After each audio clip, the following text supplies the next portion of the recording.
onto your seats for. There's not that much being said. So that's kind of, we expected that. We listened to Alan and us talking in the last at least 3 months. We didn't expect it. Many people say they're just kicking the bucket down the street further and further away. And it's disappointing because even everything from ESPN and other places have been talking about these possibilities. We've just heard from our colleague, Danny Sheehan, well-known lawyer, that the New York Times is prepared to release information. So we know pretty much there were a priori assumptions that there was nothing much other than some interesting technology on the horizon. But the real story is you. You are part of the disclosure. Me, all of us, we are here because everyone knows we are at a momentous point in history. This is a turning point. Imagine looking back in 100 or 200 years and say, well, that was when the planet woke up. Yeah. I mean, that is a magical time we are entering, and just the gathering of these beautiful minds here means that we are pushing for something more. In my interview with Linda Moulton Howe, she says we have been an enslaved race because we have been lied to and abused because we haven't been told the truth. It's like they're treating us like children, like, no, you're too young to know the truth. It's like, right? I mean, how ridiculous. The people who can't handle the truth are the government. They're the people who are keeping this to themselves. And that's why it's so important to gather like this, because we were just with Mark Sims the other day. He's working with Danny Sheehan, and it's a people's movement, he says. This is for us. We can wait for the government to come forward, but that's not going to mean as much as all of us coming forward, sharing our experiences and saying that I know there's something more to reality. I know there's something more to us.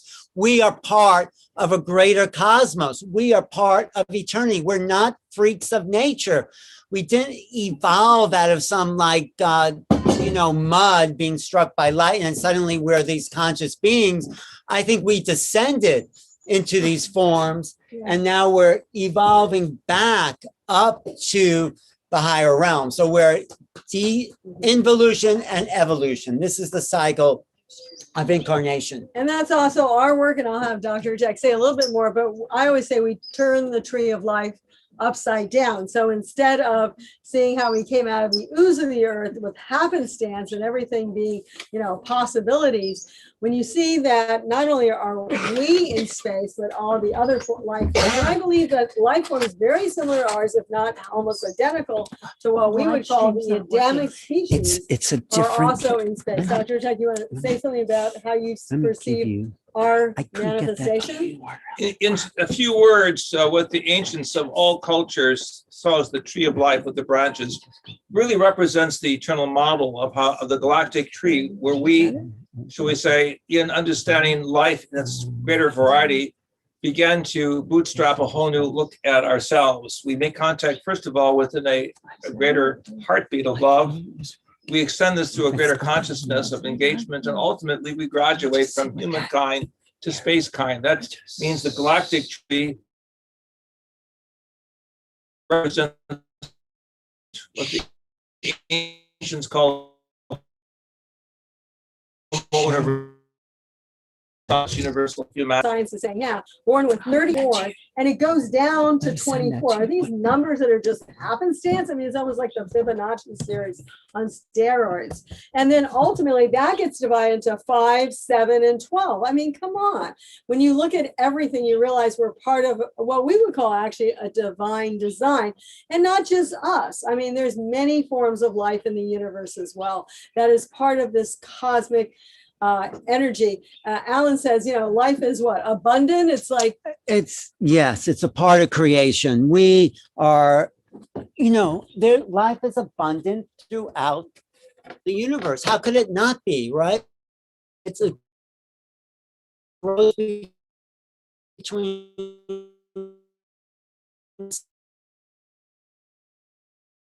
sidewalks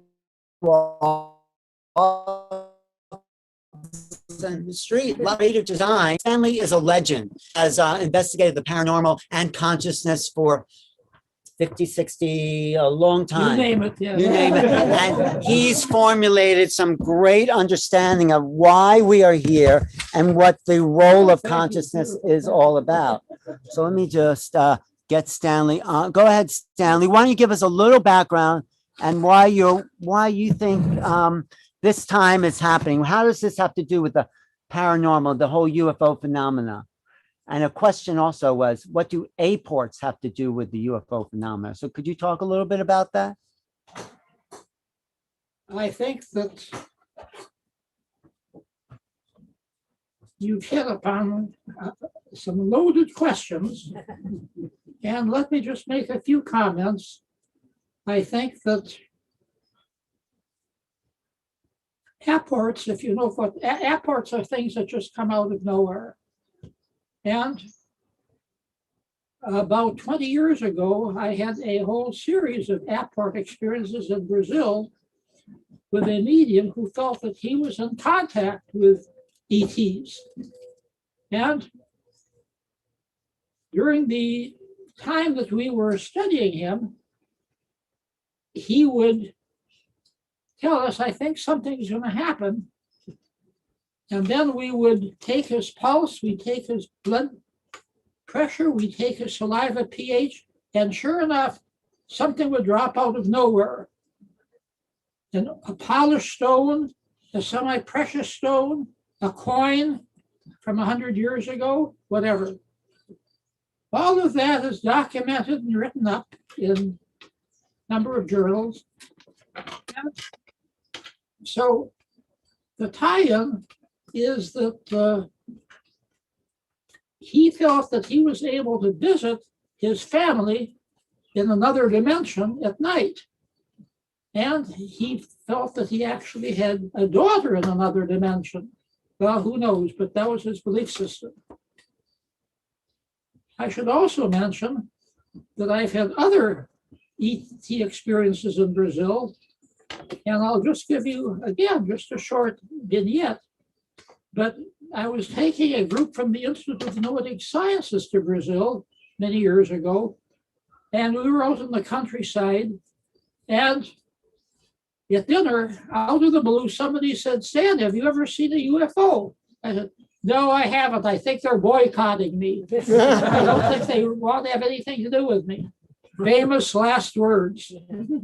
A few hours later, I was in bed and I had a phone call. "Stan, you've got to come out. The ET, there's a flying saucer."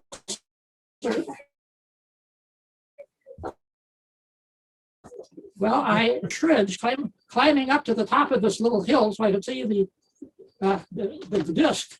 And it was quite remarkable. It was a sizable disc. It was some distance away, who knows how far, but it was pulsating. It had little patches of orange and blue and green, and little patches would dart out from the disc and then come back. Go out and then come back. And they must have heard you complaining. Here they are. They're finally, giving you the chance. So we were watching it for half an hour, and then it just gently faded into the background. So that's my one and only sighting of a UFO.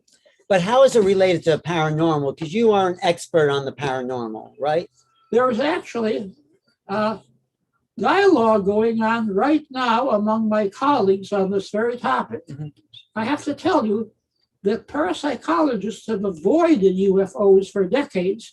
Because obviously, parapsychology is controversial enough. And to bring in UFOs, that just destroys the little credibility parapsychology has. Well, but the same thing with UFOs.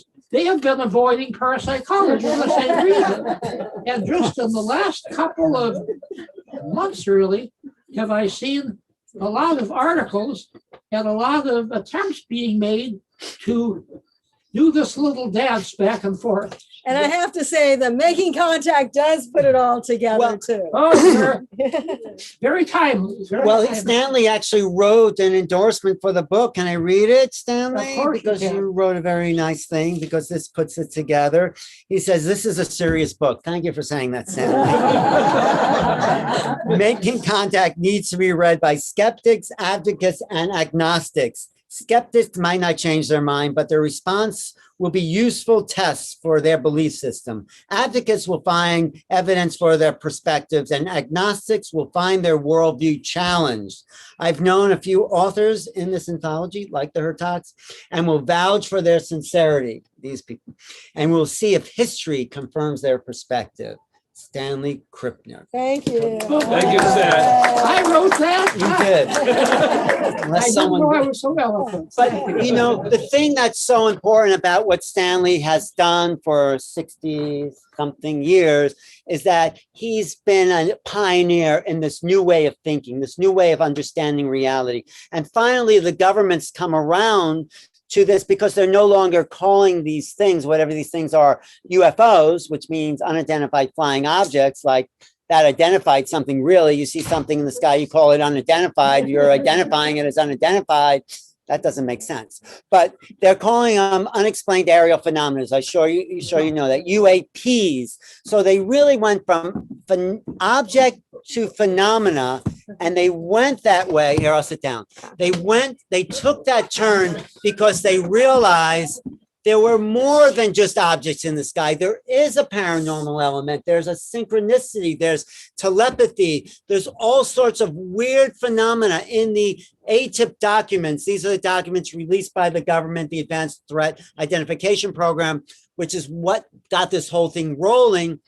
In those documents, they say there's space-time anomalies. There's cognitive dissonance that happen as you see these objects. So there's a cognitive effect when you see these things. They affect our consciousness. And your favorite line is, go ahead, tell them. Yeah, that we're basically linked, we're entangled with these beings once you've seen that. So not only did we talk about this, but also Grant Cameron, who's really was a very serious, like he said, hard-nosed researcher back in the day. He looked at the presidents of the United States and their contact. But then ultimately, he's now seen how it's all, he even just said tonight, it's spiritual, it's consciousness. And, that throws a lot of credibility out the window for some, but it's really identifying the reality. And so, so what we're saying together in this book with Grant is the fact that once you've even just seen a UFO, that you are then entangled. In fact, we had a fabulous book release for this book, May 2nd in Sedona, and Travis Walton, everyone knows Fire in the Sky, right? He was there. He came to Sedona for this big book party. And but also and lecture. And it was 45 years ago. Can you imagine that he had that experience 45 years ago? It's incredible. But Alan finally got him to say something he had never said publicly before. And it is on the film. It's on your YouTube channel, New Realities. What he said was, after his experience, and he was told in 75 when Fire in the Sky, where he was taken aboard. But he was told to play it down, but he had several other encounters, more at a distance, not, he wasn't taken on board or anything like that, but since that time. And I love it. What happened to him, right, during his experience, he was with a bunch of guys and they saw this vehicle on the slide and he jumped out of the car and he got too close to the light. He got beamed. And it might have really killed him, and they took him up. That's his idea. But then he was in Burbank many years later with his son driving around LA, and this huge vehicle showed up in Burbank. I mean, amazing, because not everyone can see it. Another thing of unexplained aerial phenomena. So two people could be looking in the sky. One person will see it. The other person say, what are you talking about? It's because they're not open or tuned to that frequency. So his son said, Dad, look at that. And he says to him, don't get out of the car. But Travis didn't want to talk about these other sightings because he thought it would tarnish his original sightings, but now he's coming out. But that brings us to Dr. Hurtak, who was both a visionary with, like, I wouldn't call it paranormal, but these spiritual realities, and also meeting ETs, because he had an opening, awakening, a transformational moment where he was brought to a higher consciousness and he saw the whole layout of the bigger cosmology. So, Dr. Hurtak, why don't you talk about the relationship between this cosmology and us, and who these ETs are in terms of a spiritual awakening? The ETs are extraterrestrials that we're all connected with, and their concern focus is more universal, but in human terms, more ecumenical, where we can embrace people lovingly and realize that we're all one in unity. And I'm wearing this teaching belt from the Xavante peoples in Brazil. Desiree and I are honorary members of the Xavante tribe and have worked as Dan with many of the indigenous cultures. And we were pleased to note that spheres of light of large intensity, should we say, superluminal light, would pass through their villages at night. And the Indian shamans, indigenous shamans, said to us, we know that major changes are coming, and they'll be seen as lights in the sky. But more importantly, the light of the body, the light of the heart, has to be also understood as the triggering mechanism for this graduation that will take place. To be sure, there will be signs that will be peculiar. There will be also issues on the earth side that will be, shall we say, overbearing, because the artificiality of life must change. And what we're seeing right now is really two mindsets. One that lives in fear of the paradigm that's changing, and the other which lives in hope and expectation that we are truly graduating into a time of gladness and unity. Right. That's what this last year and a half or 2 years has been about. It's about a kind of split in consciousness. Are we going to thrive, or are we going to be in fear? I think the people who saw this as an opportunity for real change on a planetary level are excited about what's coming, about who we are becoming. Look at this crowd here. I mean, everyone is thirsty for this new time, and we're right at the threshold. I mean, following every dark age, there's a renaissance. We are moving into a renaissance of humanity, and that's all of us. That's each one of us is starting to shine. Look, the sun is setting and you are shining, and we are becoming a new race of human beings that is connected to the cosmos.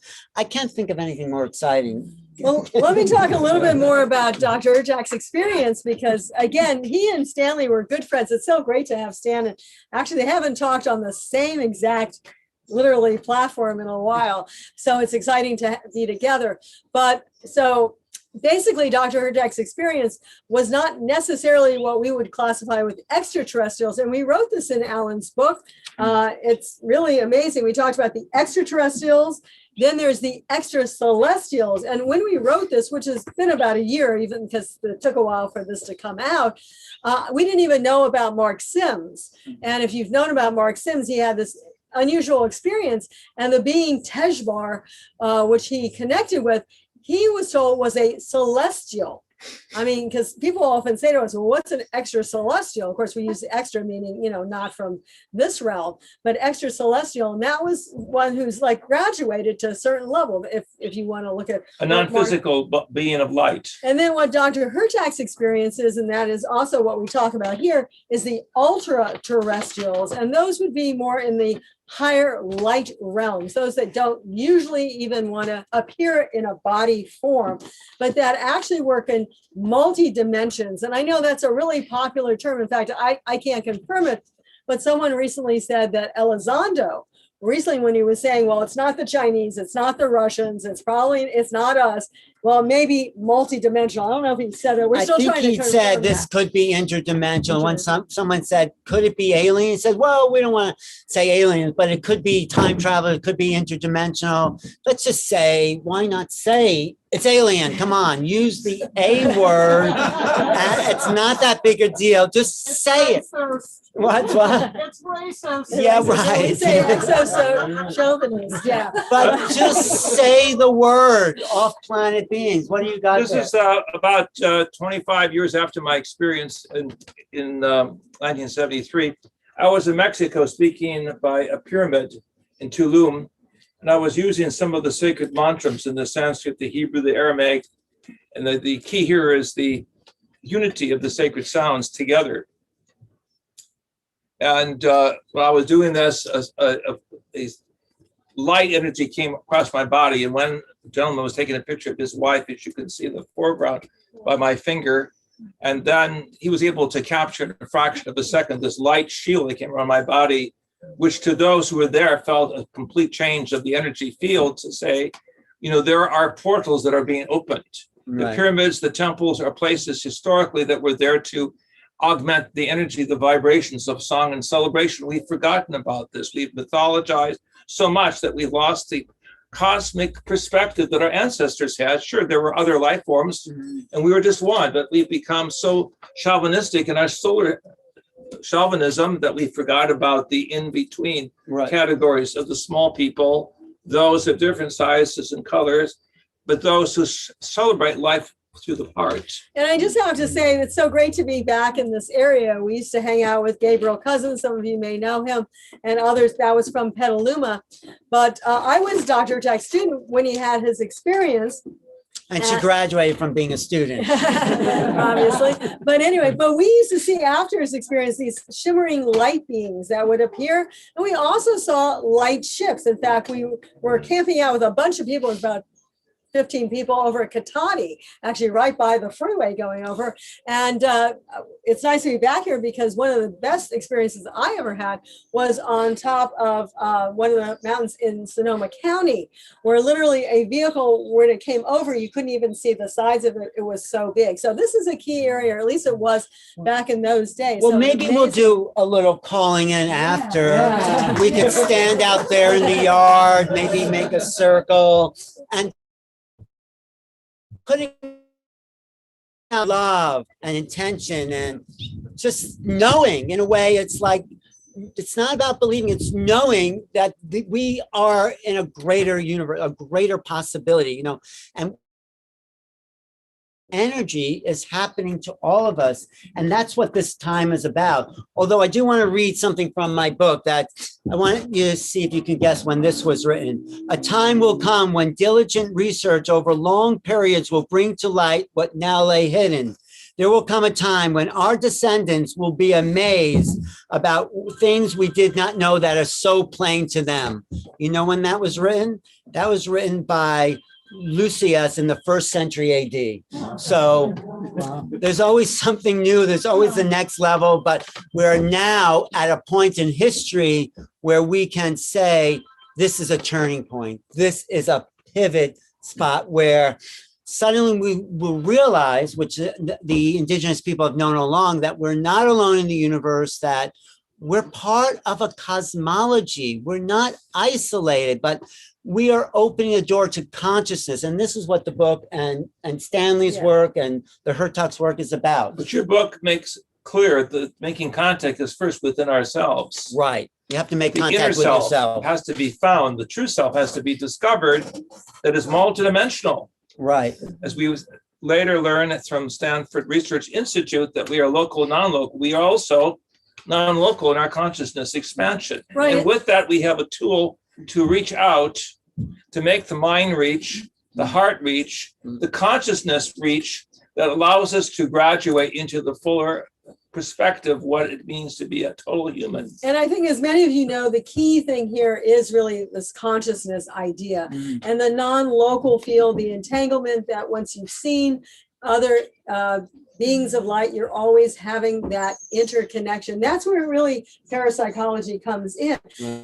And whether you look at Lynn Taggart's The Field, we don't believe that consciousness is localized in the brain. I mean, it Right. exists in all parts of our body, but we bring that higher consciousness field in, and we can bring it in not only from the global consciousness field, but really from the universal consciousness field. I think that's what's so important. We are non-local beings, but I just want now to call up Geraldine Orozco, who has, if you want to come up, who has an amazing story of contact that she was a normal person doing a normal job in the corporate world. And then boom, something had happened to her. So here, sit here and tell people, because it really blew me away. It's like, wow, this is happening all over the planet. Something is going on. And I was never sort of a regular person. So, but Lex knows me for 20 years. No, she's been to my point. But, regular people with normal jobs, living in the mindset, suddenly have this incredible awakening. So you want to share a little bit who you were and now who you are? Yeah, thank you so much for having me. Project a little bit. So for me, I had an event planning company for about 12 years. And what I discovered is that when through meditating up to maybe 8 hours a day, I think my vibrational frequency began to reach a really, really high level where, as they were just discussing, you begin to become aware of this consciousness, this interdimensional realm that is available and in you and around you. And it was at that point that I had the contact experience in 2013, where it was completely physical, conscious, and I was literally taken out of my bedroom here in Union City, California, on board craft. So you were just sleeping like normal night sleep, and you had been meditating. Yes. And then where'd you go? What happened? So they take me out of my bedroom, and I'm literally taken into this lenticular type orb of light / metallic, I guess craft, you can call it. And I was shown a lot of information. I was shown holographic technology that was incredibly advanced. But the most impactful thing of that entire experience, besides this information about consciousness and what this illusion, the construct of our reality is made up of, was an introduction to children that were presented as my own. And that was kind of where my entire reality was shattered, because try to merge together your everyday life with something like this. Like, there are children that are literally being created from your genetic material, or what we think is, physical genetic material.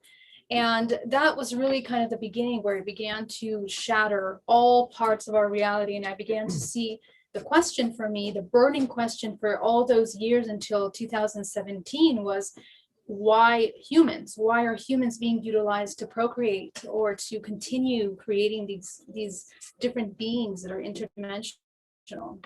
So that's kind of where. And why? Yeah. I want to know why. Okay. So going deeper into this, I began to channel a lot of information as I went deeper into that meditation and that questioning.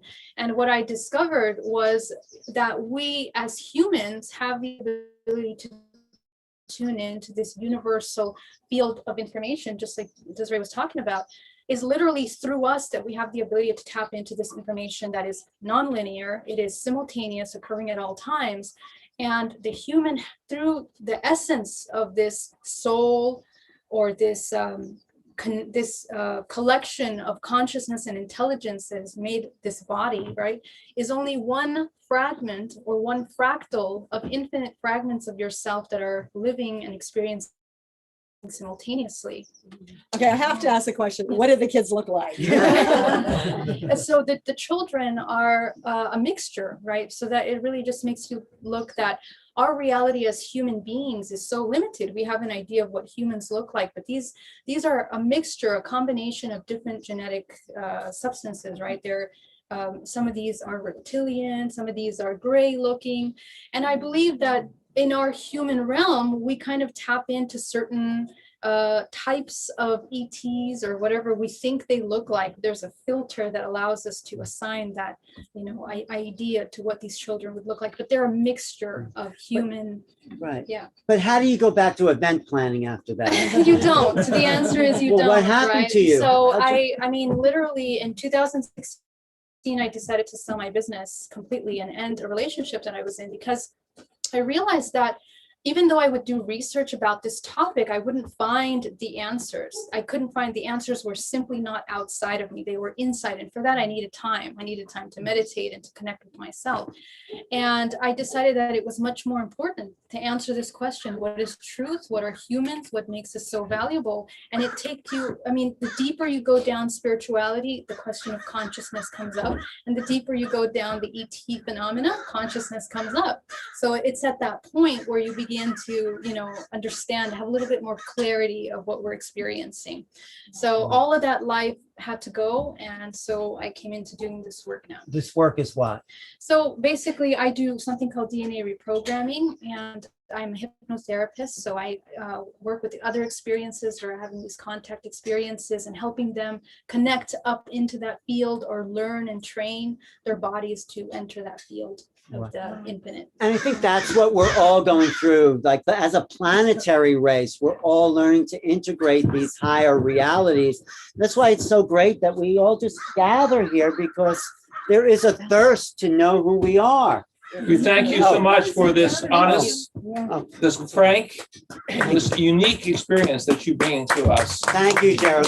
And she'll give out her information after. And but yeah, I want to really say great. also in the context of what you just heard, Desiree and I have been working on a text of the 82 extraterrestrial races plus, and that will give you some idea of the people that we've talked to in more than 30 cultures throughout the world, particularly the shamans, the sociologists, the social scientists behind the scenes. It's clear we need a new textbook of evolution. And this is what Stanley, I think, is so important. He's been in the field all these years trying to understand what is paranormal, the science, and why even call it paranormal. It's quite normal to have what happened to Geraldine, all these higher abilities, because we are all parapsychologists in a way, right? We're all telepathic. Do you want to talk about some of your research in that field, Stanley? Or how you are been at the forefront of trying to bring this to the world? I think that the key here is non-local consciousness. Yeah. I think this is what connects the ufology people with the parapsychologists, because both of them are dealing with this non-local. And the research that I've done over the years, which I won't bore you with by going into detail, has always been to try to identify what conditions work best for a person to access non-local consciousness. That's Non-local in the sense of tuning in on somebody else's thoughts, tuning in on some future development, doing some sort of remote viewing and coming up with information at a distance, or using the powers of the mind to affect physical objects. And then, of course, life after death is a perfect example of non-local consciousness, because it's not only non-local, it's non-terrestrial, if you might want to put it, dealing in a different reality. So as you go into the parapsychological literature, you find a lot of areas where non-local consciousness can connect with ufology and the study of UFOs and extraterrestrials. I should mention one little anecdote to give you something concrete. One of the earliest experiences I had that got me interested in this is back in the 1960s. I met a lovely woman by the name of Ruth Gage Colby, who was very active in political matters, and she was a close friend of Senator Hubert Humphrey. And we were at a party together, and she just returned from Washington, D.C., and she was telling us again, not for general consumption at that time, but now this is so long ago, it won't matter, that she went to visit Senator Humphrey. And this is before he was vice president. This is he's still a senator. And his secretary said, oh, go right into his inner office. Because she was an old friend and going into the inner sanctum, it was not that unusual. She went into the inner office, and there on the table was a document, top secret. So, of course, she opened it. And there were documents, photographs about UFOs, and they had really nailed things down. And then Senator Humphrey came in. Hubert, this is so exciting. You've actually got proof here that the UFOs exist. When are you going to tell the American public? She said, never. The American public would go into shock. Well, that was the end of her relationship with Senator Humphrey. Oh. And I mean, to think that Americans could not fathom UFOs. Americans have been buttressed by so many deceptions by the government and so many absolutely outrageous actions on the terrestrial phrase, they probably would be a little bit relieved to know something's going on extraterrestrial. Thank you. That's great. JJ has a little section from this book by Gordon Cooper, one of the astronauts, one of the first. We work with Desiree and I work with Gordon Cooper on one of his books. In reference to what Stanley said. And I knew this because my uncle was very close to Hubert Humphrey. And again, I concur with what Stan just said.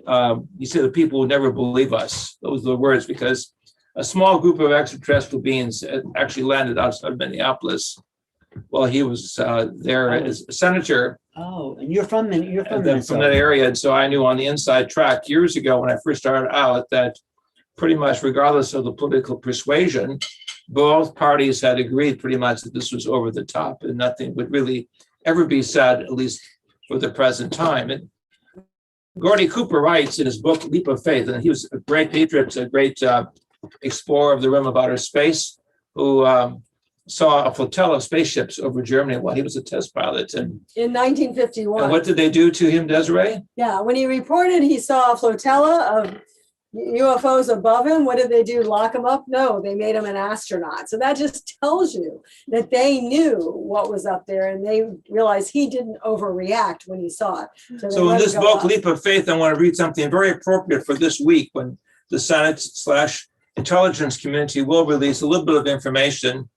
Quote, but as I see, this is Gordy Cooper, our government is now trapped in a big box of old lies. It's going to take a lot of courage on the part of some future administration to say, quote, folks, our government has been lying to you all these years. Now we're going to come clean and tell you the real truth. As I said, that's going to take courage, something that doesn't seem to be in surface in Washington these days. So it's still these days. And, you know, if quote. we're expecting something on June 25th, we think they probably won't go back further than 2004, which was the Nimitz experience. Actually, Dr. Hurtak wrote in his book that that would be a turning point for people waking up. But with that said, you know, after the Nimitz experience with the Tic Tacs that were seen, then in 2014 and 2015 off the Atlantic coast, for months at a time, actually, the Navy, and this is almost all Navy, not Air Force, actually saw things, and then back to San Diego again in 2019. So basically, that has been, you know, these are things that are hard to deny, even from the government. So in shorthand, he's an Enoch, which is a paraphysical code book, mentions 2004 at the very end as a watermark when the world at large will begin to understand the cosmic presence. And of course, 2000 came and went, but now to back engineer, the Pentagon finally comes out and say, yes, there was a fleet of ships in 2004. And yes, we're going to tell this to the world. And so the clock is running. So things are going to move forward regardless of what various Senate subcommittees have to say. Another interesting thing is over the Pentagon in 2018 was a pyramidal shaped object. Some of you may have seen this on the internet. It was at 4 a.m. over the Pentagon. And when I first saw it on the internet, I dismissed it. But Jaime Maussan, I'm sure all of you know him. He's the top reporter. Actually, my husband got him interested In Mexico, he's the top UFO reporter. Yeah, in extraterrestrial contact. So he actually took the story and wanted to research it like any good reporter. And he found that the video that you see on the internet was taken by two guys driving at 4 a.m. in a car. And they're like literally passing the camera. Now, better shot here, better shot here. You know, they're passing it around. And then he found a photographer who was out in Arlington Cemetery taking pictures. His wife was with him too, and they both saw it. And then another man who didn't have a camera and he was just driving his car who saw it. So there were 3 different locations who saw this literal tetrahedral form moving over the Pentagon. Now, in addition to that, that's 2018. In 2009, you have a similar form over the Kremlin. Right. And then, of course, Jeremy Corbell actually recently released this triangular, we'll say, image that people are saying is our government's spacecraft. Now, I do believe our government has back engineered some of the advanced craft, but we don't believe that what we at least saw over the Pentagon and over the Kremlin was anything from us. So interesting sideline to this is the Keys of Enoch begin with a pyramid form over Mother Earth. Right. And So when the that's pyramids began to Merkaba. appear over the cities of the superpowers, know that a higher command is going to come.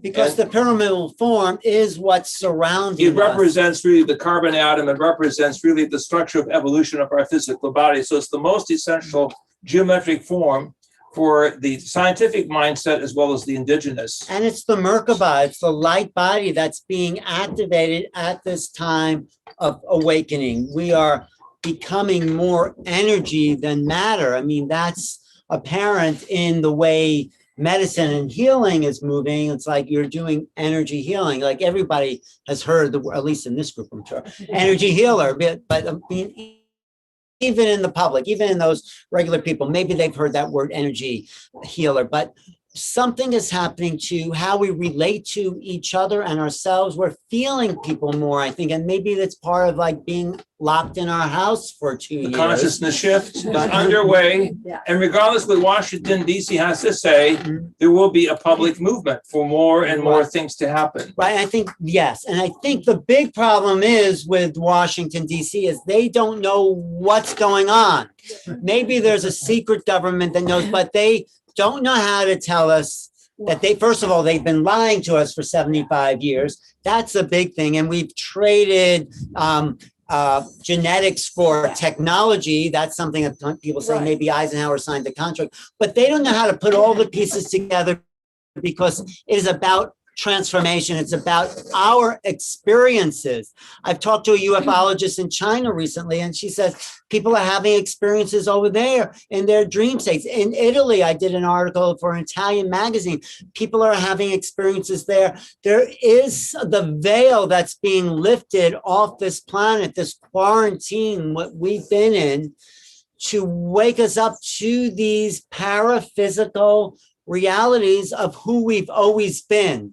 We've just been miseducated, you know, we've been dumbed down, we've been thought controlled and conditioned to think we're a very limited person. But if you've taken remote viewing, if you've had some kind of mystical experience, you know that you're more than your body. And this is the revelation, I think, of this ET contact and why the government has no idea. They're just like hardware, military. So how do they talk about something they don't even understand? That's also their hesitation in coming forward because they don't have a language that we've developed over the last 30 or 40 years. We've developed a language of energy, soul, spirit that's separate from the religions that have dominated the world for thousands of years.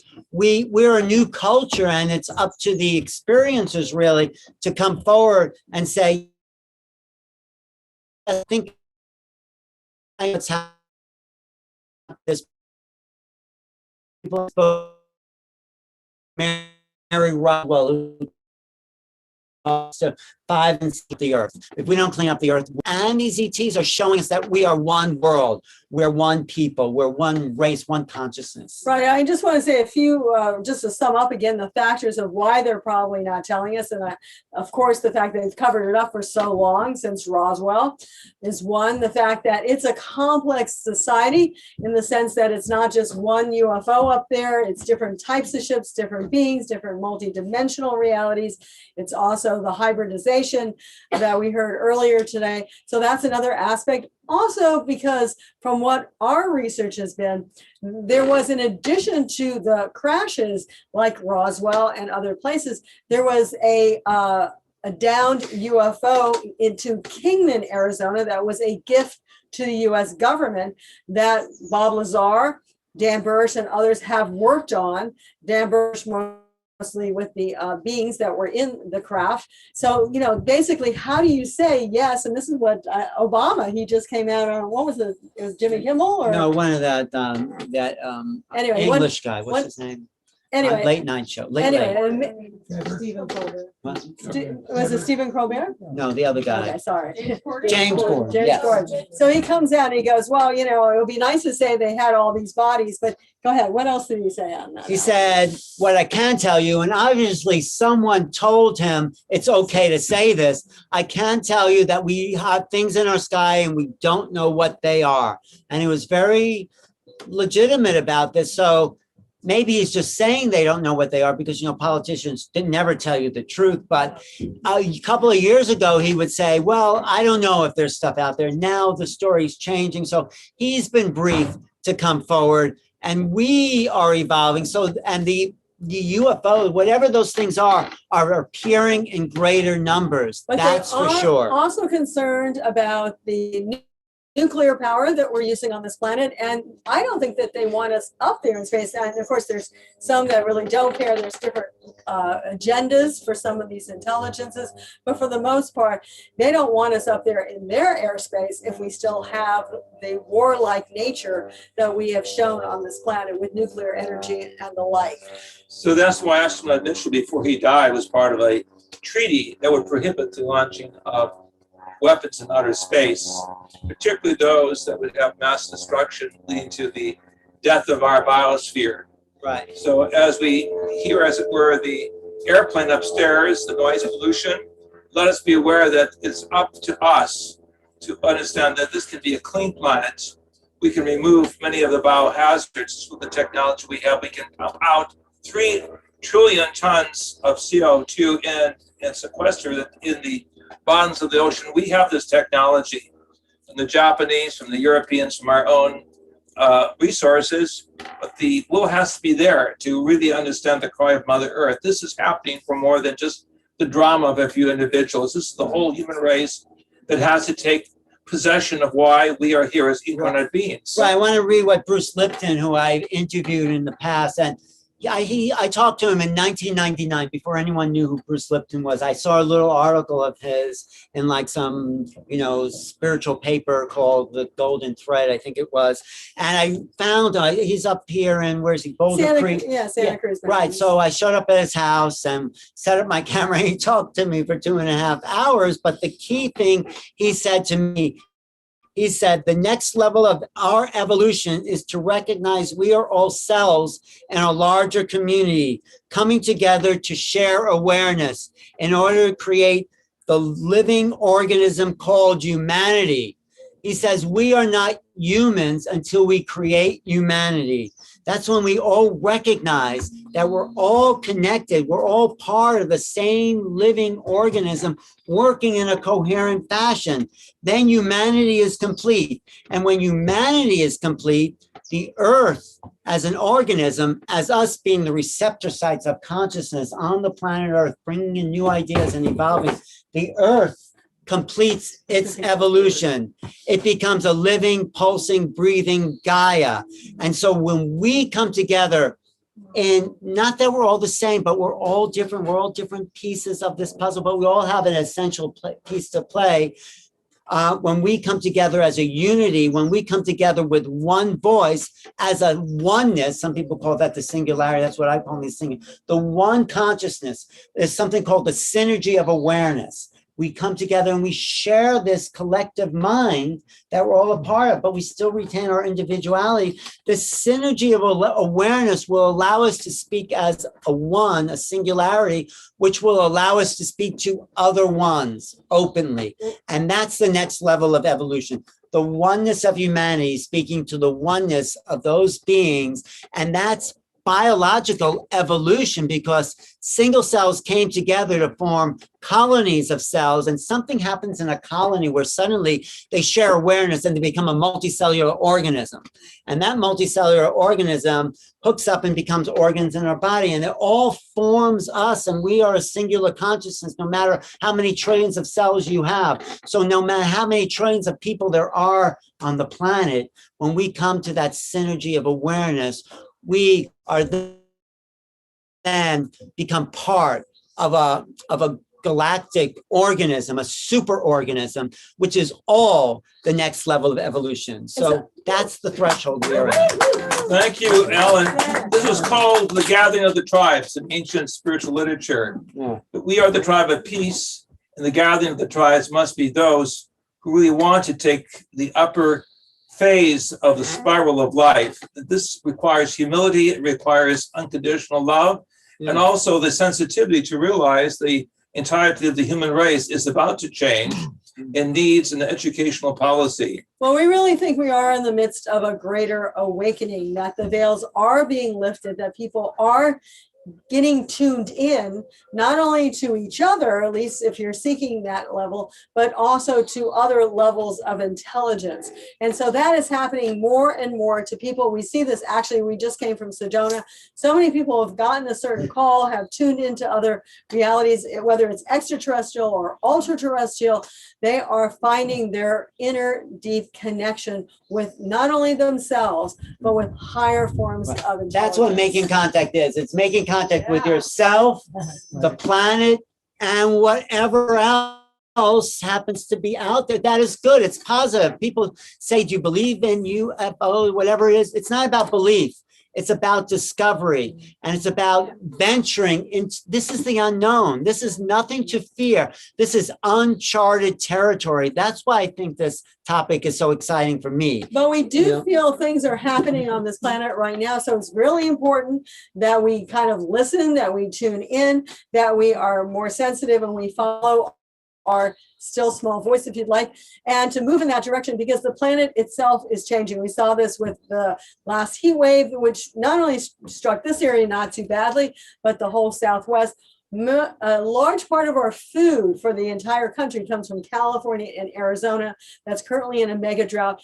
Dr. Hurtak, in his experience in the 1970s, was told that we were going to be given, and of course this is now for the last 45 years, advanced information so that we can catch up in every field of technology. It says 64 areas of science will take a quantum leap so that we can be closer in our consciousness to what is coming next. Food engineering through glass tubes or plastic tubes, putting together greenhouses under the deserts, like we tried to do in Egypt years ago with a different government. But to understand astrophysical science, understand historical, anthropological science. But that's terraforming, the terraforming of Earth is also part of the going into ourselves to realize we are of the Earth, and we are, should we say, caretakers for the future generations. But I was going to say, that is why the government and the corporate interests are really not supporting this disclosure, because obviously they're not filling up their gas tank to get here. That's one of my favorite lines, because they have a technology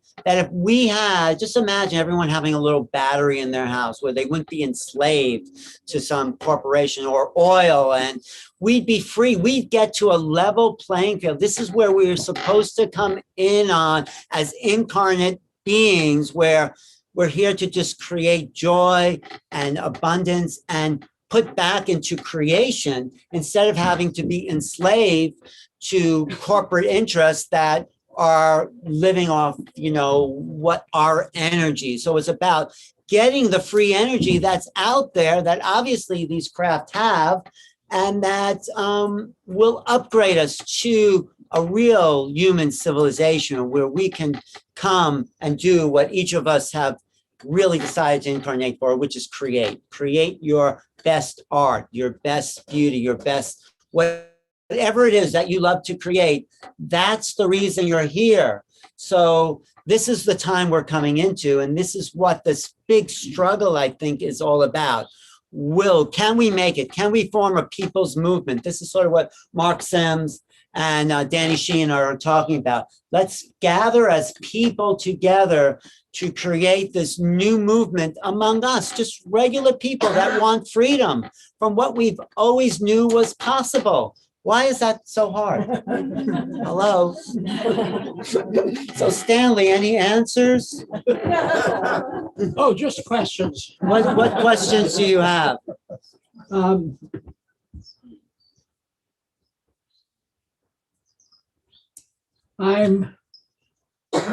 You talk about we're at the tipping point. What will it take to push us over the tipping point?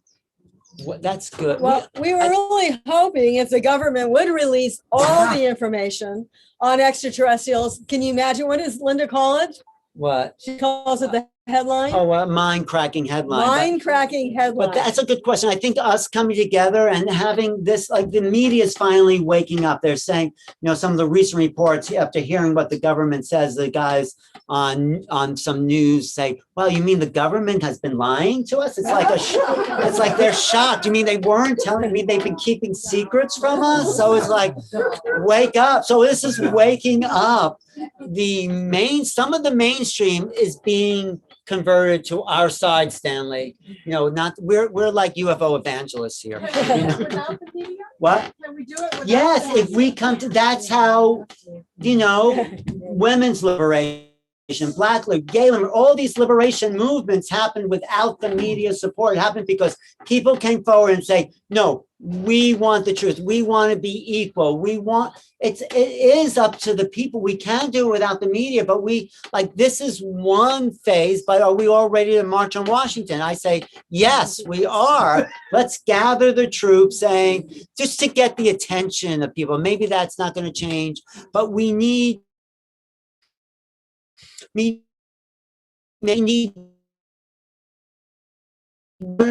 us in the White House prediction there.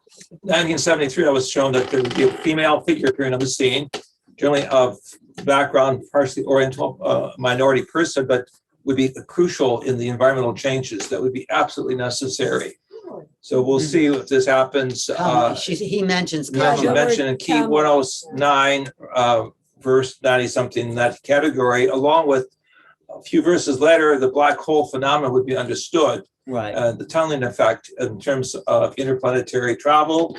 And those of you who know the work of Roger Penrose, the great British mathematician, know that in October 22nd of this past year, he received the Nobel Prize for all of the mathematical work showing the other potentiality of the black hole. So those two predictions side by side 1973 came to pass within a few weeks of each other in 2020. Right, but you wrote that in 73. I wrote this in 73. I do want to throw Stanley's question out to the audience. Does anyone have ideas? Because this is us. This is not, Let me just add on to this, because we know the great environmentalist Hugh McPherson, who was forced to leave office as a professor at the University of Arizona because he took the negative side by saying of all of the information, the databases coming across his desk, we were beyond the tipping point. There was no end. We were simply to live out the rest of our life with the realization that we as a human race had failed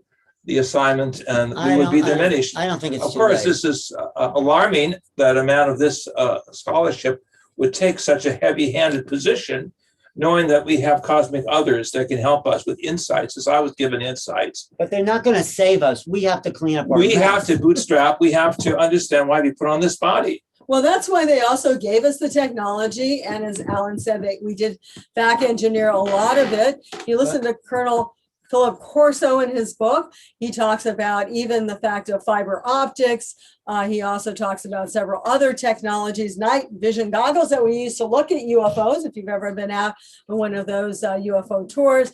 So all these things, but he also said, though, that's why the military isn't so, you know, on the line at this point, because they were given to corporations. It was all given to corporations Right. to put this technology out. So it's not top secret military, it's top secret corporations. This is not about the government. It is about us. And I know they just threw this question out, but this woman has something to say. Did you develop a symbol of some sort to kind of like?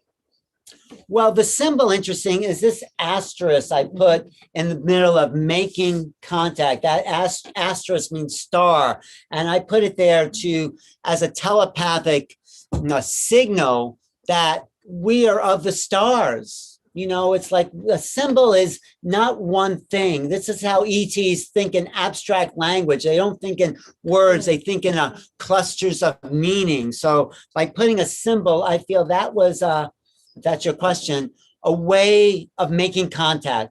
The symbol is the contact. So you Does that could make call it sense? Starism. Whatever. Yeah. But I don't know. But I was going to say intention is also important. People often say, well, how do you start this? How do you get in contact? And thanks to Ms. Orozco, I think that was beautiful to say, you know, meditation, but in just simply intention. And I know we've done some CE5s. We don't encourage it all the time on a nightly basis because, you know, they're coming when they want to come. They're more. But our intention can help them show up, and we'll do that. We'll finish So the this, key we'll take a break here- and then go back. The key here is intention, extension. Now, with intention, yes, you have the thoughts, you have the ideas of going ahead, but you have to have, in a way, a roadmap Yeah. of consciousness, and that's the extension that you need to learn. Now, at Stanford Research Institute, just down the road, Mhm. my colleagues Russ Targ and Harold Pudoff did some extensive work in the 70s and 80s. Another colleague of mine at SRI, Dr. Elizabeth Rauscher, and Desiree and I put together this book, Mind Dynamics in Space and Time, where we review over 75 experiments with the top mathematicians and physicists who originally were encouraged to disprove the power of the mind. They came up with just the opposite conclusion, that we have these gifts. And this is what I could see as the gifts of the Holy Spirit being poured out at the end of this time. We have these gifts of remote viewing, remote healing, remote communication, energizing ourselves, and even slowing down, as it were, the aging process. If we really want to use these gifts, we Right. can use them rather than debate them. Mhm. We have these innate abilities to wake up, and Mother Nature shows this in a variety of ways, where the ocean turtles can live 500 years. We should be able to do more with this body than be here only for 65 years. So the whole idea of education has been upside down in my and Desiree and Alan's opinion. It just limits the consciousness playing field. And we need to work with the right side of the brain, which is the female side that sees multidimensional depth, multicolor relationships, and inner musical intonality that allows our body to become a musical vehicle, an expression of joy in life continually. That is the secret to long and prosperous life in the universe. Well, this is what Carolyn Cory talks about in Superhuman, our remote abilities, this non-local mind. And so watch that movie because you'll realize there's more to the human being. Children reading through blindfolds. If you start them young, there's no doubt in their mind that they can do it. And when they know they can do it, they actually do it. Yes, please. How are you? Thank you. So yes, and thank you for this beautiful, inspiring presentation here and all of the work you've been doing. So I'm drawn to ask Yeah. if there's a differentiation that you're working with in ultra terrestrials, and what I think a bunch of us here are aware of, and that is maybe sort of like dark agendaed Yeah, that's good. ETs that may be influencing the government, maybe steering us to keep us away from exactly what you just shared, you know, our spiritual potential. Right. And so Dan knows us, and he knows that we do take seriously the dark side of the force. That. But in terms of what's going on now with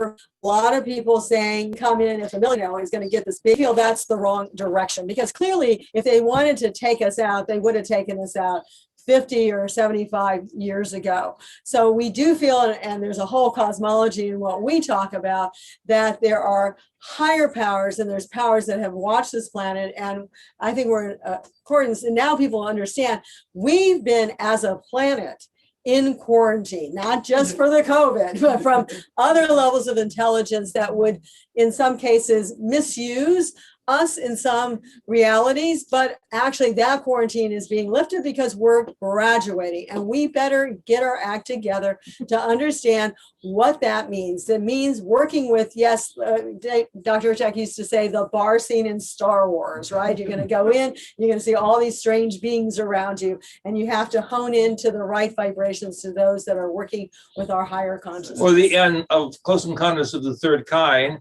where scientists and engineers are working with musical signals to the visitors. There's a cosmic music that was grasped by the ancient Greeks. They spoke of the music of the spheres. Gustav Holst, great European composer, composed the music of the planets. And we have to realize that we are resonant human beings. We are resonant, and the spell with an S-O-N, organisms going into a superorganism or a super creation, and that comes down to realizing everything is vibration. So yes, there are troublesome levels of intelligence. I call them experimental cultures, but we can't hold back the advancement of civilization. We must understand that even in our youth, we have made wrong choices in situations that displeased our parents. We've done things that may have created a consciousness density as being wrong examples of what we could be under our higher potential. Nonetheless, life goes on, and fortunately, the majority of cosmic cultures are positive and will help us in this graduation. Well, I just want to say that, I just want to say that maybe we've already been taken over for the past 5,000 years by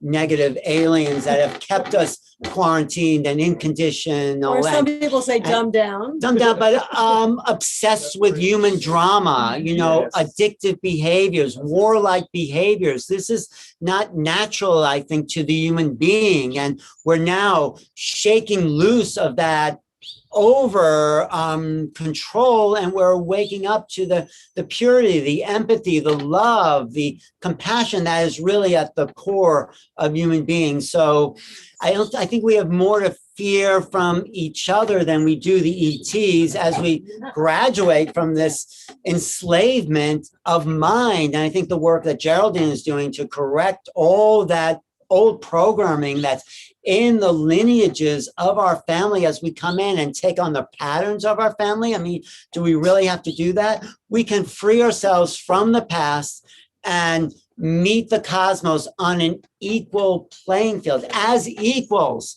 These are beings maybe more intelligent, maybe technologically more advanced, but they're not greater than us when we know our true value. And that's the end of the quarantine. And that's, I want to support what Alan was saying. That is what I wanted him to go towards, because the fact is that we believe we actually came, if you even go back to the Bible, we came from light energy garments and we took on bodies of skin. That's what it says in Genesis. So we are really on a much higher level. We're just being down here for a while. We've dumbed ourselves down, or the energies around this planetary sphere, the celestial local heavens has dumbed us down, but it's not who we are. Who we are is on equal footing with all of these intelligences, and even part of the higher divine intelligence. I would say. Yes, sir. Thank you. I'm having a good time listening to this. Great. I question a lot of things, and I'd like to offer a monkey wrench of a question. Great. We love monkey wrenches. I could always use them. So, do you remember Tom Hanks doing those movies where he's talking about the Vatican? They got all these secrets and blah, blah, blah. Da Vinci Code? And societies are also involved in that sort of thing. And that, which involves these issues. Right. And so you got, from my knowledge and perspective, that you got people like, what I would ask is, what does Biden have in common with Trump, have in common with Fauci, have in common with Jerry Brown, have in common with our current governor? Yeah, right. And they're all Liars. This is not a religious place right here, right? Right. Now you can They speak all your happen mind. to be millionaire Jesuits, and the Jesuits are, and the Black Pope are the ones that really run the Catholic Church. So, and then you got the concept of Project Bluebeam, where they can actually show you anything they want in the sky. So keeping that in mind, without challenging what your perspectives are, Right. keeping that in mind, how would you address those issues? I think when we become more in control of our reality, when we wake up to who we really are, then those other illusions start to be seen for who they are. We start to see through the political mindset when we step into the power of our true selves. Does that? Yes, Makes and sense. that's why we're looking at the citizens movement, if I can say that, because if you go back, whether we were talking military, but it's also government. I mean, it's supposed to be the Senate Intelligence and the House of Representatives Intelligence Committee is coming forward. You know, I mean, we're not expecting much from them for this reason, exactly everything that we've been talking about tonight and what you brought up. So it's really all of us. And I think making contact is really starting to be also directly to people globally around the world. It's one of the reasons they've been forced to say something somehow, because it's happening on a much larger And level. it's speaking the truth, you know, coming out and not being afraid. This is your truth. This is what you know to be true. And then having everyone speak their truth, whatever that may be. Don't you think that? They may all be correct, Maybe. but my follow-up would be Yeah. that what I perceive is that there are two entities at least going towards the same direction. And let's pretend we're talking about a very influential organization like the Catholic Church worldwide. Right. There's the patriarchal aspect of it, Mhm. but then I tell people, is it not a mother church? Mhm. And should it not be run by women? Right. And so, Don't you think we have to get away from religion altogether? well, see, but then that's what it would be about. Yeah. Because a few people already mentioned we should be operating from the one side where the feminine takes Yeah. over, and the time for the goddess to take over. Exactly. And so therefore, we need to let the women lead. I think so, yes. There's some great women here. Who I worked with in South Africa said the same thing in one of our films. Yeah. So you always can find some inconsistencies of all traditions that have their ins and outs and their play of dominance versus a minority group or position. But eventually we have to break free of the dualistic logic and recognize that there is the divine feminine within us. And that is really what I consider the secret to the coming of the true hierarchy, and not with the flashy lights and all of the brass, what I would call exotic exo-military finesse. No, it's what is happening in the human heart. Well, it's To using all both people, sides. particularly those that have been suppressed. Both sides of our brain, both sides of our heart, both sides of our mind, the feminine and the masculine together. That's the balance, I think. Yes, the men have been leading, the women have been left, and now the women are coming forward. Yes, sir. This is perfect lead into what I was going to say, is that the earth is the temple. Yeah. You know, and I would love to hear, some of you have been so blessed to be with indigenous people. Right. To have that connection, to hear what wisdom they would have. Stand up, JJ. Show them what you got. Well, again, I wear from time to time this teaching court from the Xavante Nation of Brazil, one of the remaining indigenous tribes that understands the global changes that we're facing, and that Mother Earth cannot be kicked continually in the gut without some serious reaction, such as the melting of the poles, the rising of the oceans, the plastic hologram being broken. I mean, we're just under a false illusion, thinking that life as we know it here in the past 20th century is the model here in the West. It doesn't work. It doesn't hold water. And certainly it's out of consistency with Mother Earth and Mother Sky. But in a deeper sense, identify the Divine Mother with the spirit of renewal, what we call historically and theologically the outpouring of the divine Holy Spirit, whereby the laity, the humanity begins to wake and realize, hey, we're all part of a much higher calling into life. And of course, Alan was just with us in Sedona, and that's very close with the Hopi Nation. And he actually just spent a lot of time with someone who's from the Zuni Clifford Right, Clifford Mahooty. Mahooty, yeah. And of course, they talk about the Kachinas, the Star People, and they felt that the Star People at one point walked among us for a while. But then we started to ignore their words, and then they went into the heavens, but only to come back again for the blue Kachina actually to return, would be seen first amongst like walking in and out of some of their ceremonies, and then also signs in the heavens. So we feel that this maybe is the time for that as well. Also, I just interviewed Chris Blutzo, who not only was an abductee, he had a vision of this divine being he calls the lady. And maybe Lorian, who's a great UFO researcher in Northern California, who's worked with Chris Blutzo, would like to come forward and just talk a little bit about what you know about that case and that presence, that divine feminine presence. To be honest, Yes, be honest.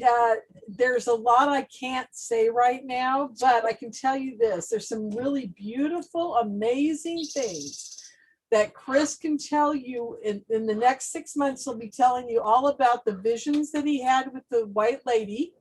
She's dressed in white. What the download she gave him about our future and about the things that have already taken place that she told him. So I believe that in the next 5 to 10 years, the things that haven't come true yet from her will come true. And there's some very beautiful things. There's also some of the typical stuff like getting this lockdown. I even got a download in December and back in 2019. And I told all of you that were at my conference that I would not be doing a conference like that again for a very long time, if ever, because something was going to happen that they had told me. Right. Well, sometimes in these talks, we do a little sort of like mantra chant, just to call in these higher energies. And some of the names we use are of the goddess in many traditions. We call on the Shekinah. We call on, which means the divine presence in the female form. And the Saraswati, who's the goddess of the creator, the musician. And then Sophia in the Greek was the goddess of wisdom. So if we could just say these three names 12 times, not as a ritual, but by bringing in the presence of these forms, maybe there'll be a little shift, not just in us, but the surrounding areas, California, the planet, the cosmos. So you want to lead us in that? Can I ask you one little Sure, favor? sure, yes. You know, I've read the Hopi prophecy of purification, and it talked about if we don't do the right thing, Mother Earth will. Yes. Martin Luther King said, if one man's wrongfully incarcerated, so are we all. Yes. There's a prophecy I've shared for 28 years about Leonard Peltier being freed by the 40-day strike, and also freeing a gift from the matriarchal society known as the U.S. Constitution, which we've never been under. Right. And right now, there's a big effort, again, in a nationwide ride to free Leonard Peltier. Can we include our hearts and energy into seeing this man walk out of prison? Yes. Putting forth all our true energies, physically and otherwise, to make this happen. Let's do that. So all political prisoners. All political. Yes. So as we kind of do this little chant, see Leonard Peltier walk out of prison free because he never should have been there in the first place. And so, right? Well, actually, he was scheduled to be there before he was born. Oh, really? All right. He represents the 528-year indigenous resistance. Oh. And all of us have indigenous roots. So we can see all people free. I mean, this could be the end of Holocaust and atrocity. Compassionate with each other, being more loving, and it is bringing in the divine feminine. Yes. I just wanted to point out that government, ours and the rest, are predictable. And in the same way that utilizing a virus for centralization, control, and furthering the agendas of the wealthy, who they serve and protect, they can be counted on for that. So our part needs to be to move forward with that consciousness, as opposed to any further waiting for a but instead of being victims, government. we can take back our power with this collective energy. Right. But I was just wondering, we're one day past the solstice, Right. and it felt very grounded and powerful and widespread, and a shift, a sort of a clarification and an alignment in the people that I spoke with and people I've been with this summer solstice, which has come into common parlance, knowing this terrestrial celestial relationship, which 20 years ago it was like, what, huh? You know, Right. So our consciousness as earthlings in the context of the larger solar system, universe, multiverses has really come a long way. Well, that's what we're at the verge of right now. Okay, another question. Yes, you. Oh, I just wanted to say that the earth shifted the grid. Because I was looking at it people and I think the government knows that if you all wake up, then you're going to lose control because it's all based in the drama triangle and victimization, that form. So our waking up, I think it's going to just happen as more and more of us speak out. And the ETs, I used to wonder about it. Now I feel them. They come in. They've been showing these meditations, and when I do it with people, they go through a major change, and they're actually around. It's interdimensional. And I'm sure you feel it because you're used to them. Yeah. And so I would be very happy if you went after you do the chanting to share it, to share one of the things that the Pleiadians have. You can share that, you're saying? Yeah, I'll do it. People close their eyes after we chant. Okay. Then they will teach you how to go to the central sun, which is the Pleiadian sun, called Halcyon, and you bring the light in because you're actually light. And as you learn to open up and bring the light in, and then go to the earth and also bring up the earth energy and hold it in the heart. And Okay. expand the love. We'll do it. We'll do it. We'll do it. We could do it in the field. You maybe- could come up and do it on here. Okay, and question. I just wanted to put in something. because Yes. We haven't really said, why are we here and who are we? And I feel like we need to understand, and this is because I had a Kundalini awakening in 1979, and so did another lady friend of mine, Penny Kelly.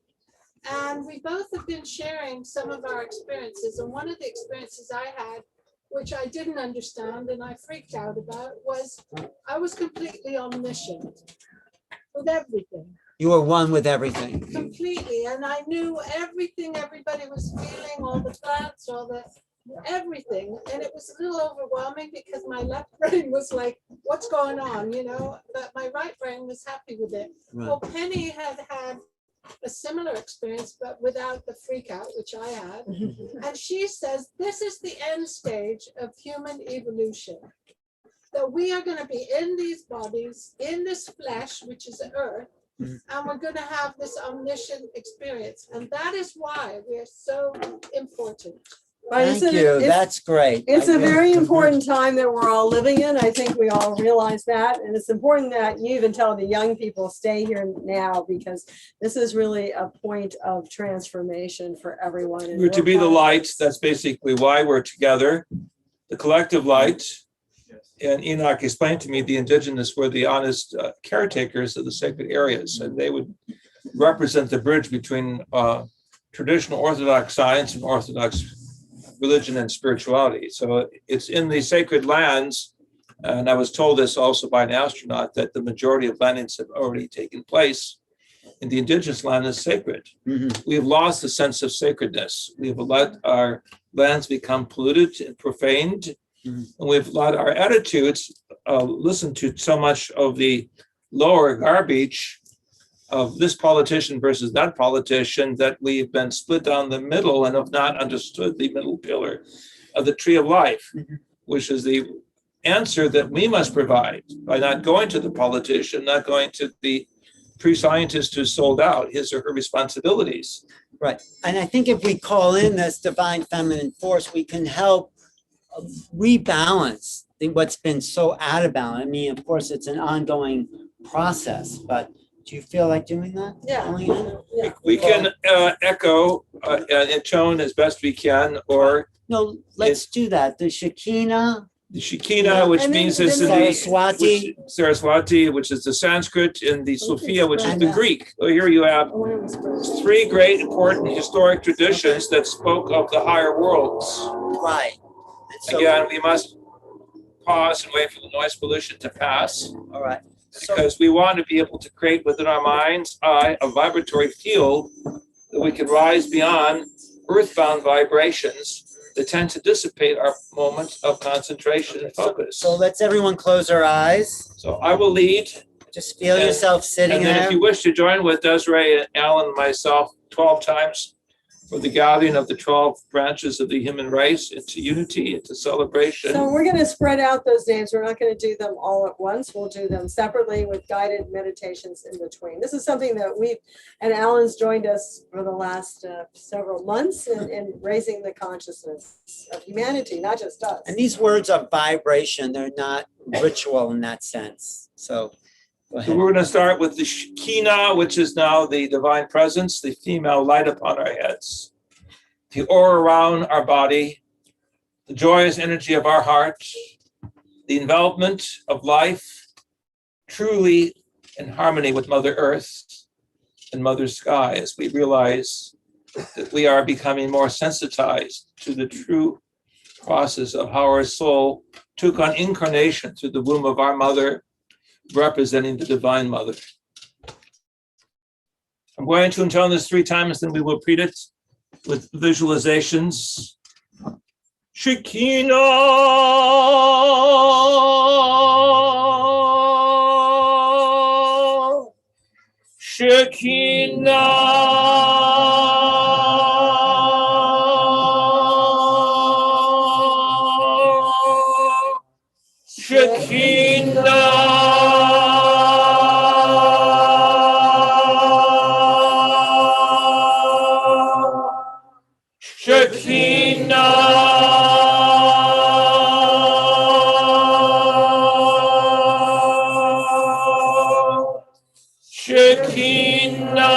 Shekinah.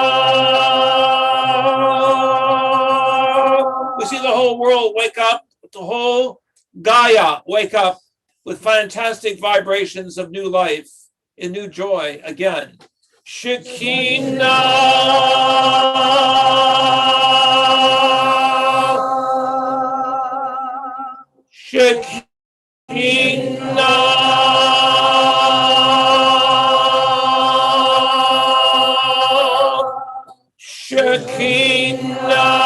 Shekinah. We see the other worlds around Mother Earth wake up with us, the female forms.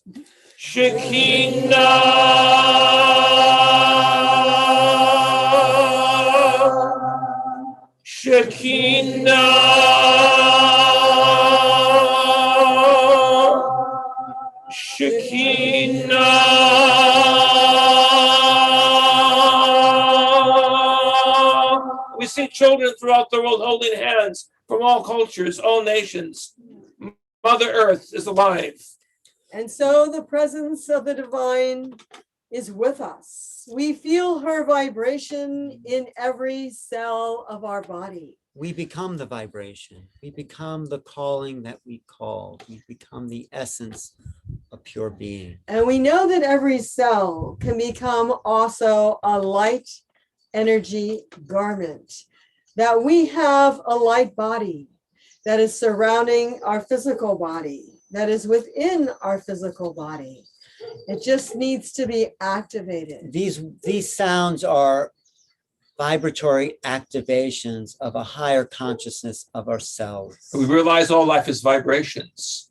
We realize we're living organisms of vibrations, building upon vibrations, patterns of vibrations, multicolor vibrations. Ultimately, the whole color spectrum is alive as a sign shown to Noah and shown once again to us at the time of great planetary change. And so as we activate our 7 chakras, we add to it 7 additional chakras. And as we go from the 6th chakra of the 3rd eye to the 7th chakra of the Kether, template, the crown of energy, to the 8th chakra, that of the higher body that begins to be initiated, where we see, we know, we remote view, and we have precognitive abilities. So we can call in that great goddess from the east, that great vibrational frequency of Saraswati.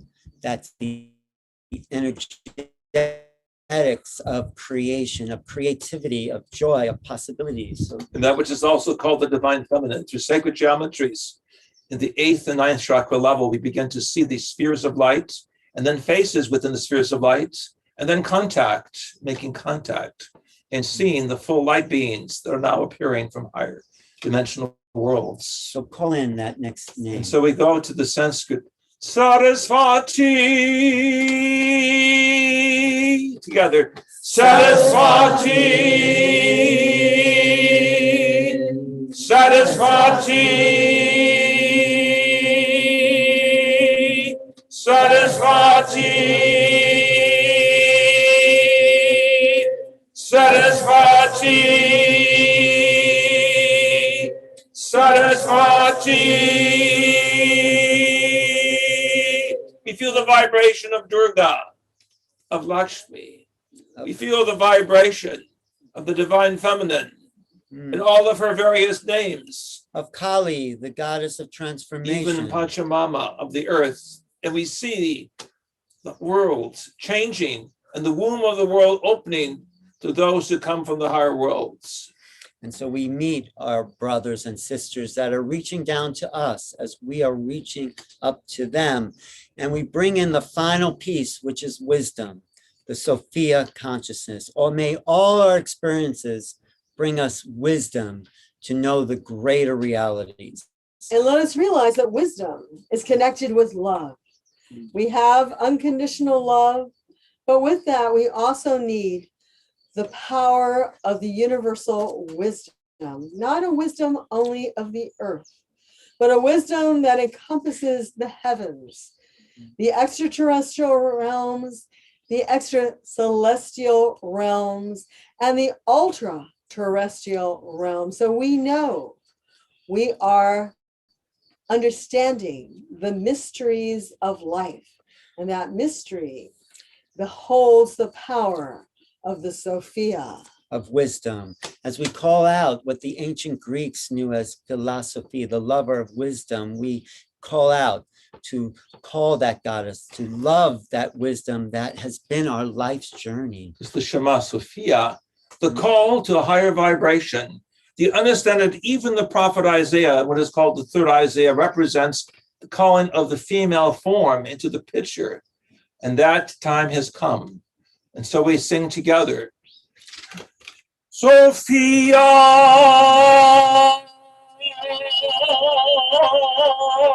together. Sophia,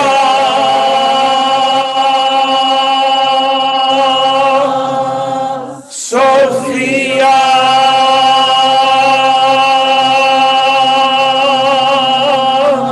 Sophia,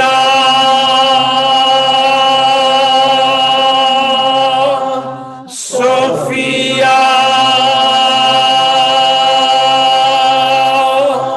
Sophia,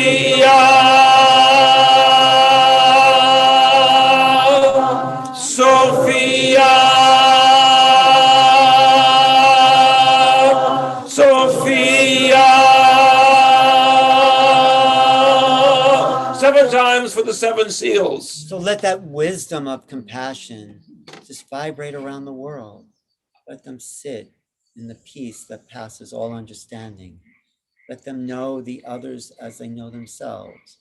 Let the times change. Let there be a new heaven and a new earth. No matter what language, Sophia or Hokma of our heights, no matter what language or culture, the time has come for the gathering of the tribes, the gathering of the external vibrations within our body, the gathering of the sacred places of Mother Earth. And the gathering with us of the star people from the heavens that are reappearing to us now. You, infinite lover within the mother, the external of the father, the offspring, the family, look down upon us as we look up to you and realize the graduation that is now beginning to take place as we join the family of the star nations. Right, and let's go out and speak our truth. Let's speak of freedom. Let's speak of, in this book, I say, to dare is the highest form of courage. Let's dare ourselves to walk into the unknown,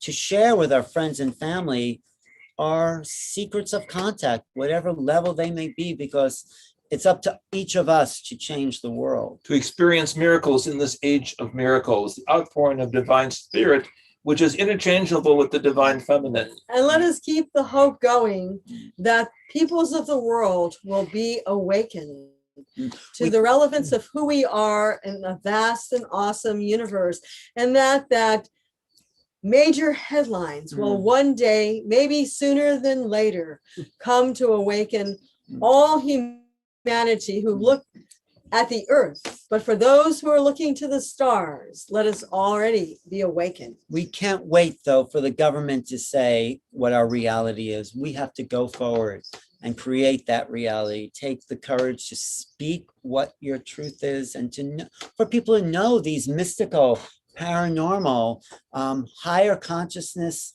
experiences that probably a lot of us have had. It's okay to share it. It's okay to come out of the closet and say, well, you know, this has happened to me, and this is my truth, and this is my reality. Because the more people that do that, the more people that are given permission to do that. And So it's okay to know that we are not only third and fourth dimensional beings, fourth dimension being time, but we also, like the extraterrestrials, can operate in the fifth, sixth, seventh, and even eighth dimensional space. we exist on so many levels that's really what the waking up is, waking up to who we really are. So that's what making contact is, making contact with so many parts of ourselves that we have ignored.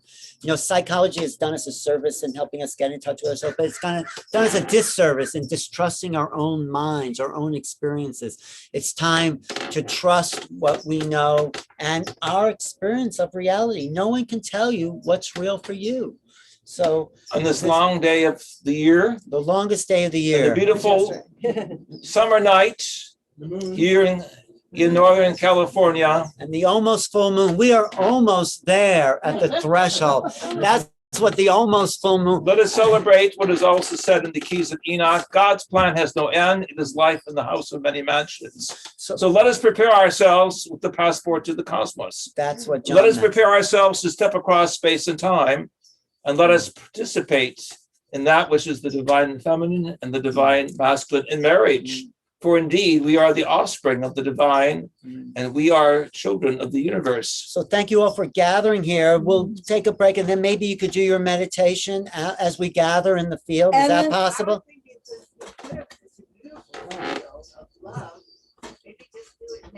Yeah, that's okay. Visual Yeah. of the Leonard Peltier. Oh, Yeah. what's that? The Leonard Peltier. I thought we included that in our visions of the. Okay. These names were offered up in prayer. And let And us, let us also realize that we have some of Alan's books. This is a book launch, but also we're hoping that No, people. let's will- take a break. That love field will be here, I think, when we come back after a little break, because I think people are tired of sitting. Yes, Let me answer her question on Leonard Peltier. yes. I am always with you as I am here. Speaking truth to power, free of all fear. I am but a servant. And so it is. I serve Creator Almighty. He's always been one with Aphrodite, Sophia, Harmony, and Nemesis. And what's been given for the promised land's living is to know that miracles like faith require a little elbow grease in order to find this place called peace. And the prophecy of all our strength and love, supported from beyond and above, to shut down this world that's been run by greed called mammon, that's always maintained satanic backgammon. This 40-day deal frees Leonard Peltier. Thank you. So saith the Lord. And the power from I have the power from on high, and that highness is in your heart. Amen. Amen. Amen. And Amen. Thank I want to you. add one. Oh, name to sure. that list. I want to add Julian Assange to that list. There's a lot of people who wanted to speak truth, that we need to free all our minds for higher potential. So can we take, like, Marianne, I think like a 15-minute Sure, yeah, break? and then we'll come back. I want to thank Marianne. Come over here. We want to She- thank Marianne. Marianne, she does a crop circle group. She is at the leading edge of consciousness. Tell people what you do, Mary. Here, sit here for a second so Oh, my everyone God. on camera can see you. Well, too. actually, I do have one little piece that I Yes, would love to offer. I hope you do. Because one of the things that I study is the sacred geometry in an embodied way. And what I understand is that we are moving from what I call the static universe into the ecstatic universe. And that in this transition, we are we are the portal. We are the center of the universe. Each of us is the center. Literally, each of us actually is the center of the universe, and everything is the center of the universe.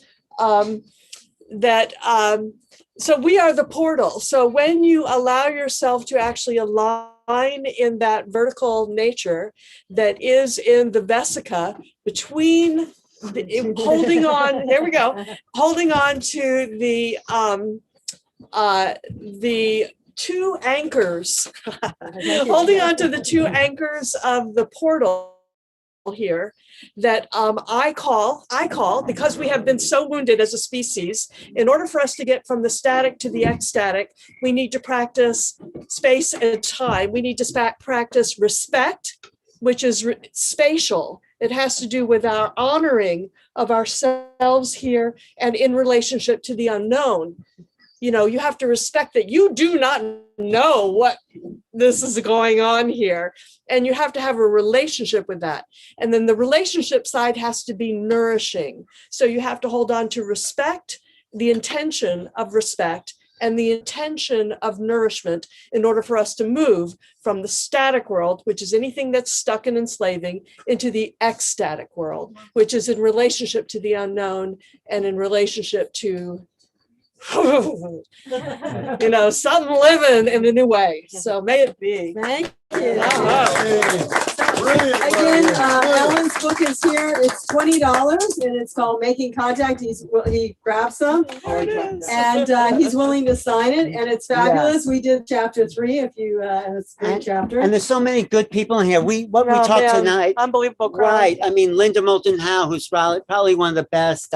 Whitley Strieber has a chapter in here. So what we talked about tonight just sort of talked around the subject, but these are people who've studied this topic for 40 years, like the Hurtak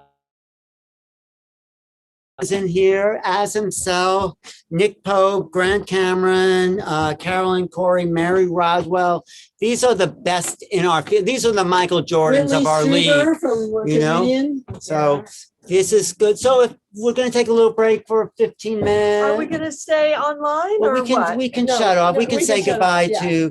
Thank you, YouTube. Thank you, everyone. All of you around the world seeing this. Yes. Thank you. Peace be unto you. Yeah. And wear the crown of light always. Positive.